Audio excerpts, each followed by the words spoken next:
You're listening to Puma Podcast. Hi, I'm Franco Luna Puma Podcast, and you're listening to Teka Teka News. Imagine this. You wake up in a cozy beachfront villa in a tourist hotspot. The sun is shining brightly, and the gentle breeze rustles the leaves of the trees outside your window. You start your day with a refreshing coffee. Then you grab your laptop, slip into a comfortable chair, and set up your workspace under a shade. And as you begin your workday, you hear the soothing sound of waves crashing against the shore. It's the perfect soundtrack for productivity and relaxation.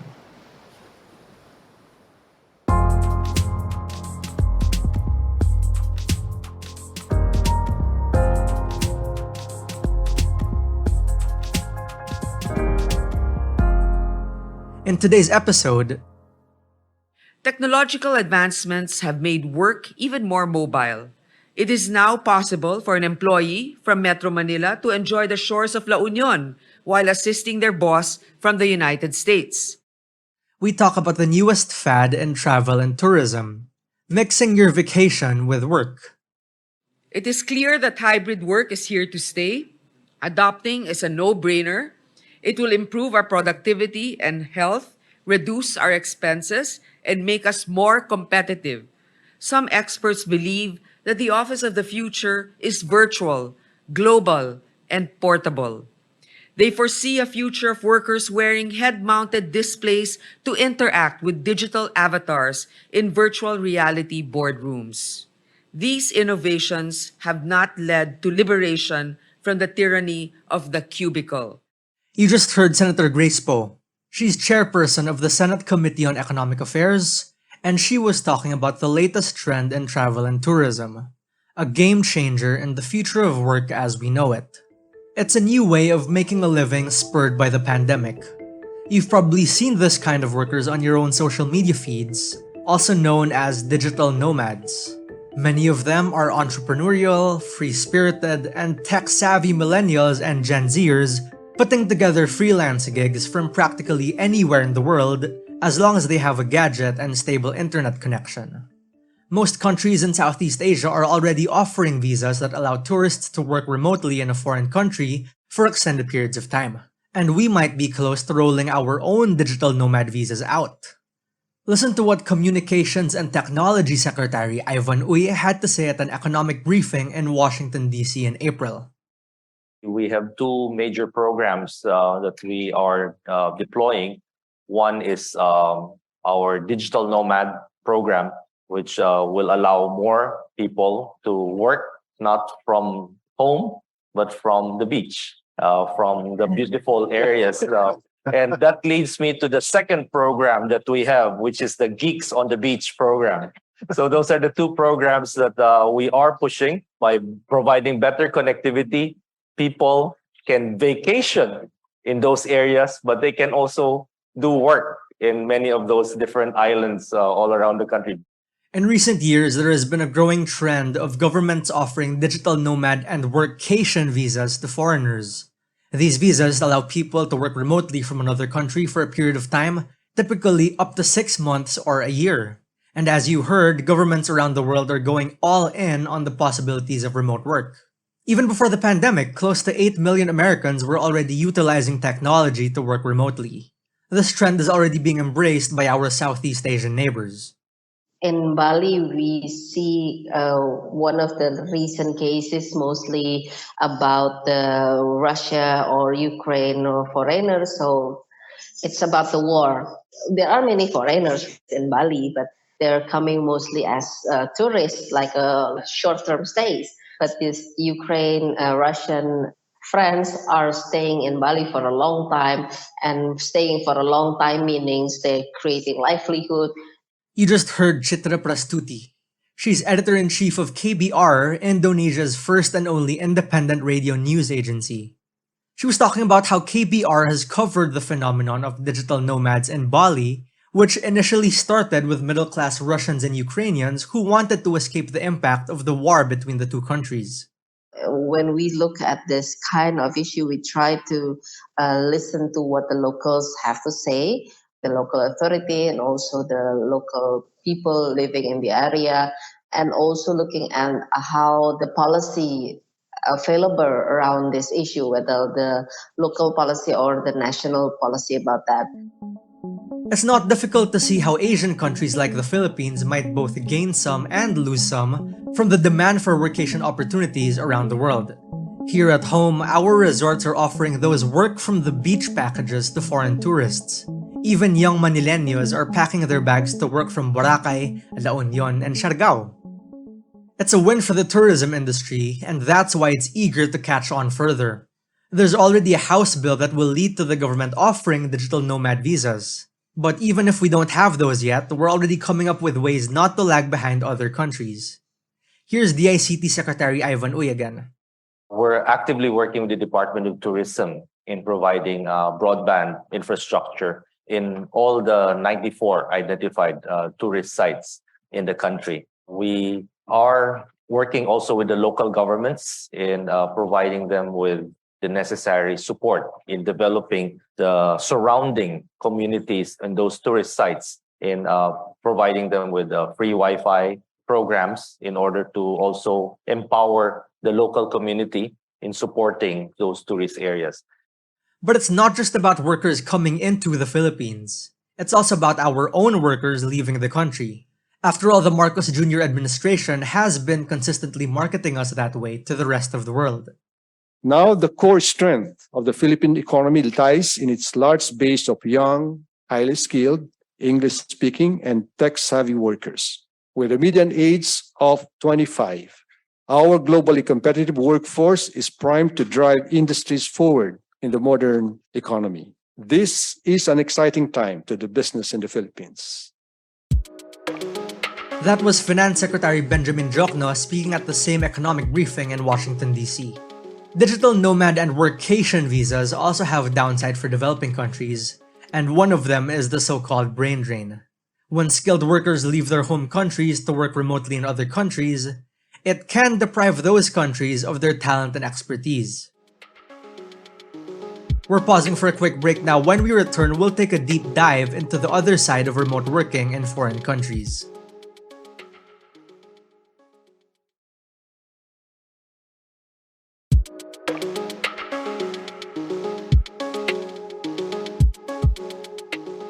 If there's jobs, the locals are worried about jobs being taken away, and then there should be something that local authorities can do. And I think how fast the local authorities are responding about the situation is also something that we can learn here. That was Citra Prastuti of KBR Indonesia again. She says that while digital nomads help boost the tourism industry, they can also be a threat to the job market intended for locals. She adds that digital nomads are also able to skirt the law. I think when the first flux rises, we kind of see this as, oh, this is because of the war. But we now see other things rising on the surface, and perhaps not everyone is ready. For example, there's a compound in Bali meant to serve Russians exclusively, owned by Russians and paying no tax. I think the social media account is Moscow Cabang Bali. It's translated as like the Bali chapter of Moscow people, something like that. So they're recording it on social media, like they're checking on this compound, like checking the document, and then found no violation. But then maybe we all should decrypt what does it mean with the visa violation, what are the violations, so we can really understand the repercussion. So for the foreigners in general to like open services on Instagram and get money from the people but not giving the tax to the government, how does it work to make it a fair play for everyone? Chitra says the situation has led to some tensions with locals. Those tensions can get racial pretty quickly. For example, when they're riding motorcycle, they're not using the helmet and police are not doing anything to them, something like that. So it's quite a negative sentiment. It's actually gotten to the point that Bali has banned foreigners from using scooters around the island. Considering Bali is very used to lots of foreigners, maybe not so much, but that is something slippery though. The issue of racism, right? It could like occur like anytime, anywhere without you really realizing that.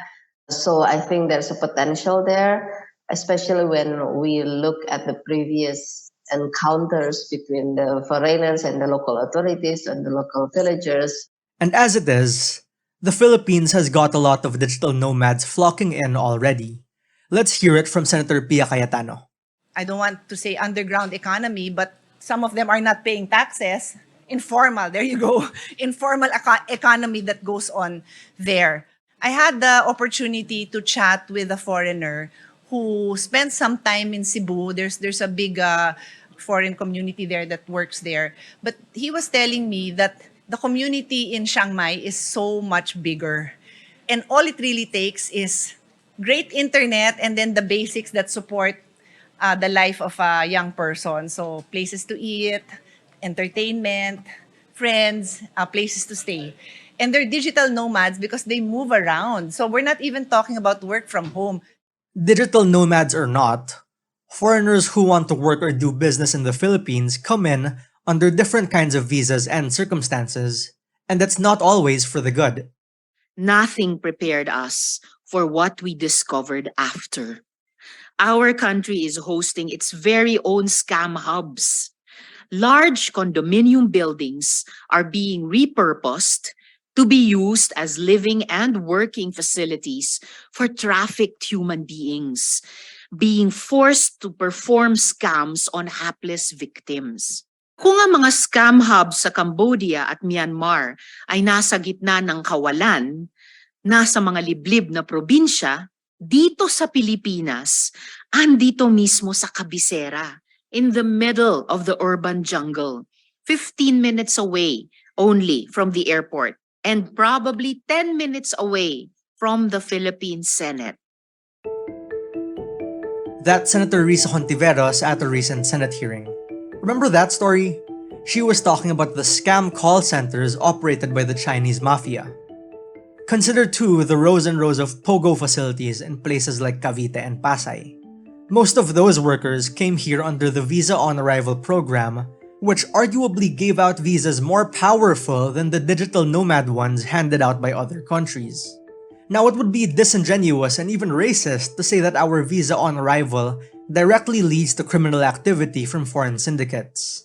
But the point is that having this rush of foreigners vacationing in the country presents a litany of unintended consequences from the get-go. In Indonesia, journalists have covered the effects of foreign workers on the local culture pretty extensively.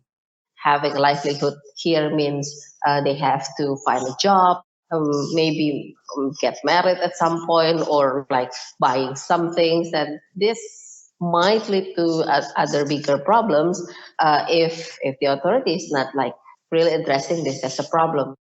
One of the things that we experience in other parts of Indonesia, so for example, this foreigner marry a local person, and then the couple would then buy a land, because foreigners cannot buy lands in Indonesia, so they have to marry a local person to be able to do that. And then like maybe we could be worried about not only job security, but also land or property ownership. The thing is, digital nomads often use public services such as healthcare and education, just like locals. But in some cases, they may not pay taxes in the country they're living in. These people can also end up driving up the cost of living in the countries they visit, and this can make it difficult for locals to afford housing, food, and other necessities. Citra says this makes it an issue of enforcement too. Indonesia and Russia officially signed extradition treaty, and it's partly because more and more Russians flock to Bali. I think it's also interesting how the authority respond to this issue, because the government see that there are transnational crimes, and this with extradition agreement, they want to ease cooperation between two countries, but not really like taking the issue of the job security at point, I think. In Indonesia, things are many occasions authorities will only start doing something after it went viral. So it's not something good. Do we really need to make things viral first before you do your job?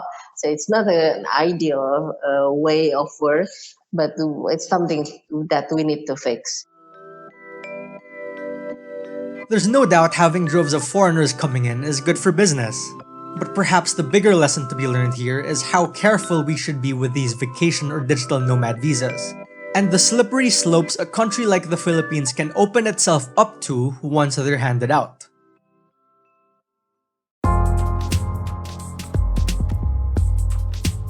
That was today's episode of Teka Teka News. Again, I'm Franco Luna. This episode was edited by Freddy Blanco. If you like this episode, share it with a friend or two. And of course, don't forget to follow Teka Teka News and Puma Podcast on your favorite podcast app or on YouTube. Thanks for listening.